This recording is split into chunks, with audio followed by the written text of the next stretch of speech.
It's 7:30. Good morning. I'm Georgia Moylan with Hunter News.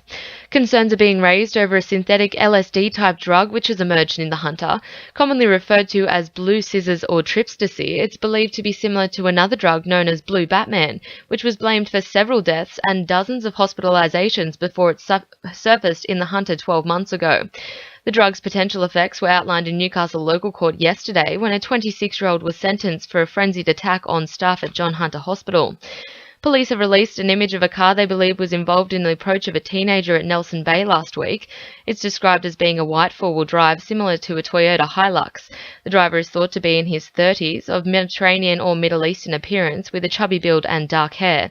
Senior Constable Sarah Burgess says the driver attempted to entice a 15-year-old girl into the vehicle. The 15-year-old girl was at a bus stop on Donald Street at about 7 a.m. on Tuesday, the 5th of October, when a four-wheel drive stopped near her.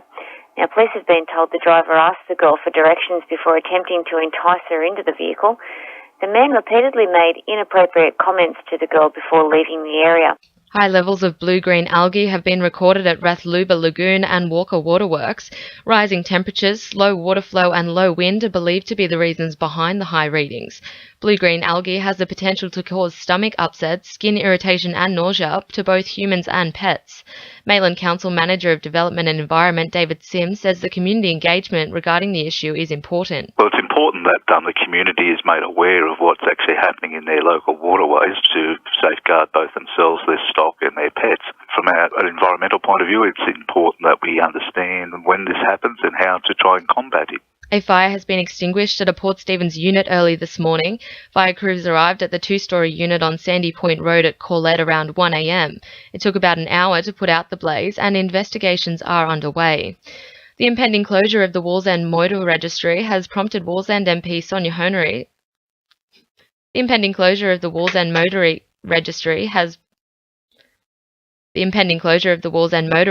prompted Wallsend MP Sonia Hornery to speak up on behalf of concerned residents. The New Services New South Wales Centre will no longer provide on-the-spot licence renewal, but will send licences to customers within 10 days.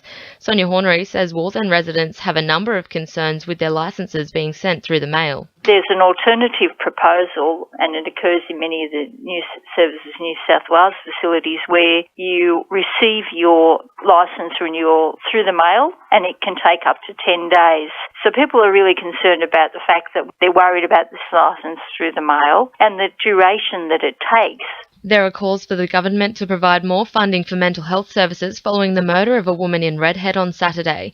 73-year-old Gail Parnell was allegedly stabbed to death by her daughter Karen, who was said to be suffering significant mental and physical health issues. Sport, thanks to our sponsor, Warners Bay Sports Club's Melbourne Cup Carnival. Newcastle racing champion Kurt Fearnley is headed home for 3 days of rest after his win in the Chicago Marathon men's wheelchair race. He edged out American champion Josh George in an 11-man sprint to the finish line Monday morning, claiming his 40th marathon title. He'll be heading to the IPC World Athletics Championship in Doha before the week is out. Newcastle United goalkeeper Tim Krul won't be returning for the rest of the Premier League season.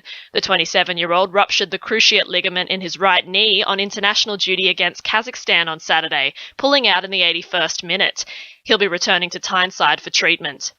Jets goalkeeper Mark Biragidi is feeling confident after the side's 2-1 blitz on Sunday. Striker Milos Trivanovic's game-winning goal in the 70th minute puts Newcastle in good stead for the A-League season. It's a big win for the players and coaching staff as they work to rebuild the club. Next up is Sydney FC at Hunter Stadium this Saturday. That's sport. I'm Jacinta Lee. 2 and URFM News Time is 26 to 8.